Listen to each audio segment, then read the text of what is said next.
Genesis principle number 8, moral purity, uses Genesis 4, verses 17 to 19 to show how quickly humanity moves away from God's original one-flesh design, and why staying within that design is essential for living in God's will. The contrast is between Genesis 2, verse 24's one-flesh marriage and Lamech's polygamy. Genesis 4 traces Cain's line after he has murdered Abel and moved away from the Lord's presence. In verses 17 to 19, Scripture records the development of city life and culture, then focuses on Lamech, who took 2 wives, Adah and Zillah, introducing polygamy into the biblical story. Lamech's life is marked by violence and pride. Later in the same passage, he boasts of killing a man, so his polygamy is part of a larger pattern of ignoring God's ways. The text doesn't condemn him in a long speech. Instead, it shows his choices as symptoms of a corrupted heart and growing social decay. God's original blueprint is in Genesis 2:24, one man, one woman, joined as one flesh. That pattern involves exclusivity, one husband, one wife, not multiple spouses at once. Unity, profound physical, emotional, and spiritual oneness, not divided loyalty and fractured intimacy. Covenant, a God-centered commitment, not a self-centered arrangement of convenience. Lamech's 2 wives break that pattern by splitting the one-flesh bond across multiple partners.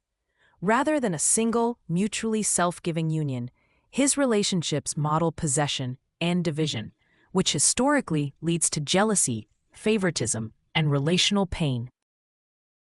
Principle number 8 observes that once marriage departs from God's pattern, sexual and relational compromise quickly multiplies. In other words, polygamy in Genesis 4 is not random. It emerges in a line already marked by wandering from God, and it helps normalize treating God's design as optional.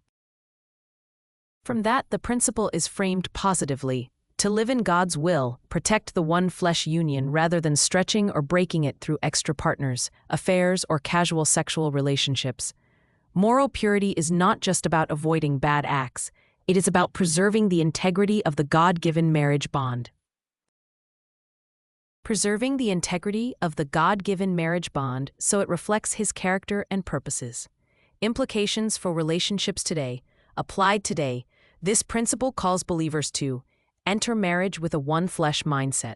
Sexual intimacy, emotional vulnerability, and covenant commitment are reserved for the spouse, not shared widely or lightly. Reject cultural distortions. Even if culture normalizes serial partners, open relationships, or pornography, Scripture treats those patterns like Lamech's, outside God's design, destabilizing the one-flesh bond. Pursue faithfulness and restoration. Where there has been sexual sin or brokenness, God still offers forgiveness and a path back toward purity and covenant faithfulness.